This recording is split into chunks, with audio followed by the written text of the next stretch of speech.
Сьогодні наш другий день життя в модерному Києві кінця 19-го, початку 20-го століття і починаємо його з панелі, про які будемо говорити про вплив процесів модернізації на розвиток міста. І ми маємо трьох доповідачів. Я нагадую, що ми регламент 15 хвилин, тому що ми дотримуватися з врахуванням, що ми вже запізнилися багато час. І дискусанткою панелі виступає Катерина Лиса, доцент кафедри історії Києво-Могилянської академії. Наш перший доповідач Стефан Машкевич, доктор фізико-математичних наук, науковий співробітник Інституту теоретичної фізики імені Конституції Національної академії наук України. І доповідь на тему The Role of Public Transportation in Revolutionary Kiev. Я сподіваюся, що ви зробилися, що я бачу. Прошу.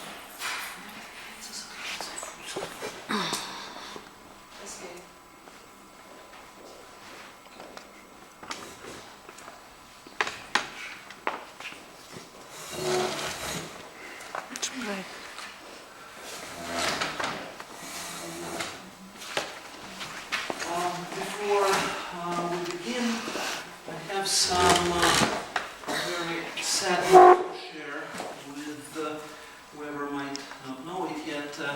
8 days ago, we lost Anatoly Makarov, a true expert on old Kiev, who in fact might well be here with us today if he were still around.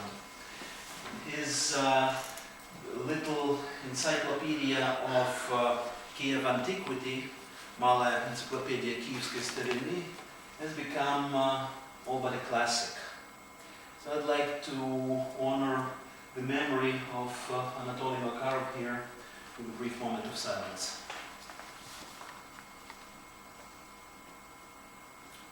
Thank you. The topic of my today's talk is the role of public transportation in pre-revolutionary Kiev. It is a well-known fact that public transportation is an important feature of any modern city today. In fact, it's one of the things that distinguishes a city from a village. But this has not always been so, because the vast majority of modern cities are older than their public transportation systems, often centuries old. This means that normally the city is primary and its public transportation network secondary.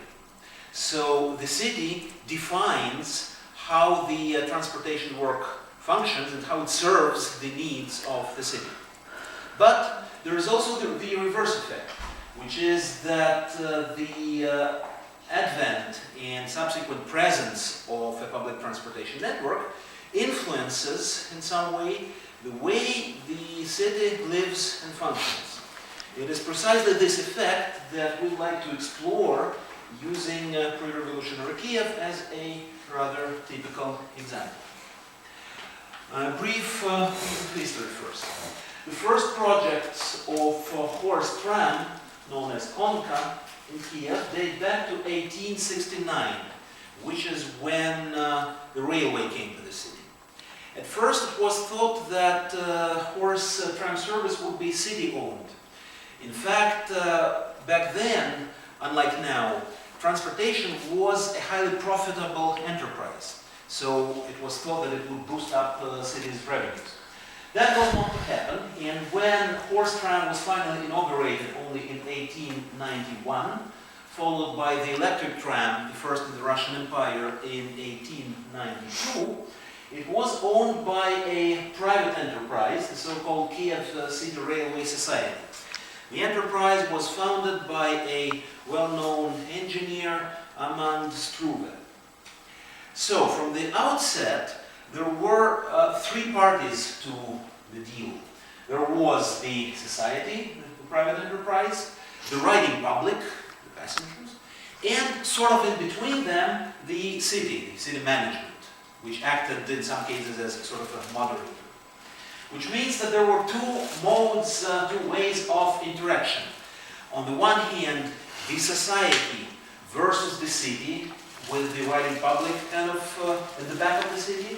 And on the other hand, the public versus the city and the society.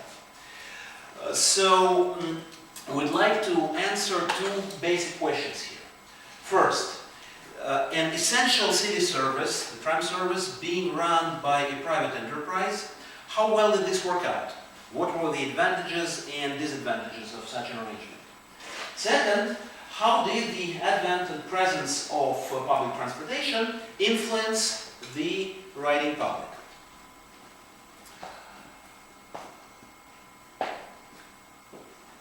The obviously best thing about the tram service being run by a private enterprise was that the city obtained a rather reliable service with no public money at all being spent. Moreover, not only did the city not spend money, it profited from this. Let's look at some numbers just to put things in context. In 1913, which is the classical reference year for such things, the total city revenue was some 4.7 million rubles. The total revenue of the society, of the tram enterprise, was almost 3.9 million rubles. The two figures of the same order. So the tram enterprise was almost as big as an enterprise as the city itself. By the way, of this 3.1 million rubles of revenue, 2.2 millions were profit. So you see how profitable the tram enterprise at the time was. And according to the contract, 2% of this revenue went directly to the city. 76,000 rubles as compared to 4.7 million is not a lot, of course, but it's still something. However, as always when there are two or more parties, conflicts of interest were inevitable. The first conflict of interest of note happened in 1893 in conjunction with a project of putting together a dacha settlement in the suburb of Pusha and consequently a project of building a tram line there. The settlement and the tram line were to be built simultaneously as a complex. But the problem was that the society wanted a guarantee that there would be a certain number of settlers before they would build the line, because they wanted a guaranteed ridership for that line. On the other hand, the citizens did not want to build up until they obtained some guarantees that tram service would come there. So it became a classical chicken and egg problem. And as a result, the project fell through at that time. It was completed, but later. The tram service came to Pusha in the year 1900, and as we all know, it's still there today. A relationship between the society and the city deteriorated in the 1910s. The problem at that time was the buyout project. It was specified by the contract that the city had a right to buy out the tram enterprise, which the city eventually wanted to do, because obviously who wants to refuse such a profit? The city wanted this money to go into its own pocket. The problem, however, was that the buyout price was set to be proportional to the profit of the society in the 5 preceding years. So the society was keenly interested in maximizing its profit. What do you do when you want to maximize your profit? Well, you try to cut down your expenses. And in the case of the society, it means cutting down on repairs and maintenance, which obviously was no good news for the riding public. Conversely, if you are the city and you want the profits of the enterprise to plummet, what do? Well, one thing to try is to set up competition. And that's precisely what the city did. In 1913, it came up with an idea of setting up a bus service which would be owned by the city and compete with tram service. In fact, buses ran parallel to the two busiest tram routes. That did not quite work out. It was, as we say, too little, too late on the part of the city. The bus enterprise was not a success, and after existing for only a year and a half, and after one bus burned down in 1914, that enterprise shut down. The buyout in the event never happened at all. The parties disagreed on the purchase price, disagreed by a factor of 3. The society wanted 20 million rubles, the city was only willing to pay about 7 or 8 million. So the parties had to go to court, and obviously the court proceedings took quite some time, and the decision on the buyout price was only taken in late 1917, and then what happened later needs no comments. So the buyout never happened, and the city actually got the tram enterprise for free. But that's a different story.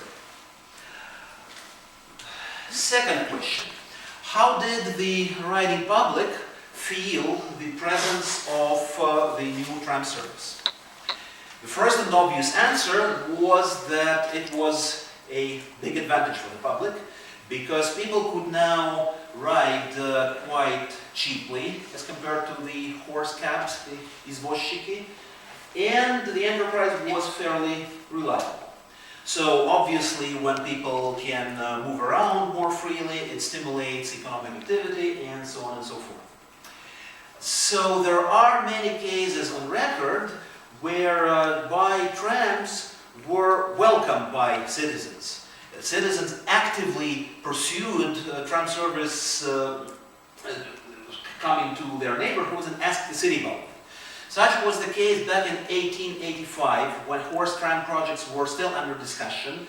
The residents of Zhelanskaya Street asked for the city to arrange for a horse tram line to run there. That did not happen. Then in 1895, the residents of Lukyanovka and Sirets asked for the same.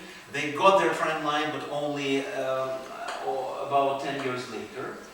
And a notable story happened in the above-mentioned Pusha Voditsa around 1900, when residents of a certain street learned that the tram project was changed, so the line would not run along their street, but along a parallel street.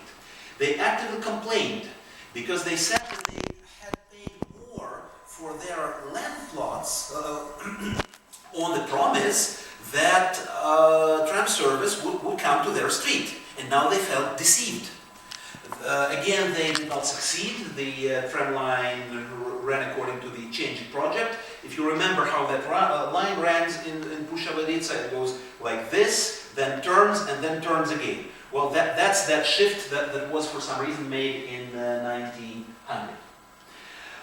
There were exceptions. Some people were unhappy. There was the so-called not in my backyard mindset. It was not at all widespread, but it existed. A notable example is by a rather notorious personality called Philip Yasnobursky, who was a deputy glassnik of the City Duma, and who in 1910 objected fiercely against tram service coming near his residence on Živochice. He said he would use weapons to prevent trams from running along his sidewalk. Well, that was not taken into account. The tram line was inaugurated, but well, that happened. The people who were probably most unhappy, at least at the beginning, were the horse cab drivers, the izvozchiki, because the tram was a direct competition for them. In fact, at the beginning, they tried to disrupt horse tram service by placing heavy objects on rails. Well, fortunately, that did not go very far, but again, that happened. Problems emerged when tram tracks were to run through private land. The most prominent case was in 1905, when the funicular line was built. It's well known that that line used to be shorter than it is now. Its lower end was missing. It only ran down to Goryczew. And the reason was precisely that the owner of the land near the present-day lower station refused to cede his land to the city. Another similar case happened in the same year, 1905, with tram service on Nizhny Vladimirskaya, down from the university, when landowners were forced to move their sidewalks because tram rails were to run here. They kind of argued, but they had to do it. Last but not least, there were accidents, sometimes fatal, when people died under the wheels of trams. Obviously, accidents happen everywhere and always, but a peculiarity in the period that we're talking about was that back then the public was simply not used to trams running on city streets. A typical cause of accidents was trams running into horse cabs, because cabbies were not quite aware of the fact that a tram could neither be stopped suddenly, nor could it swerve to avoid collision. As time went by, the human factor played less and less of a role in these accidents because, well, the public got used to the fact. But then technical failures came on the rise, in particular because the equipment was aging, to some extent deteriorating, and as we mentioned before, closer to the revolution and the potential buyout time, the society started to save on repair and maintenance with the obvious consequences. To conclude briefly, the advent of tram service was certainly a positive development. It influenced the city in many positive ways. It stimulated people moving around, it stimulated economic activity, and so on and so forth. But, as always, when there are two or more parties to a deal, that was by itself a potential source of friction and of conflicts, and that conflicts obviously happened. Thank you.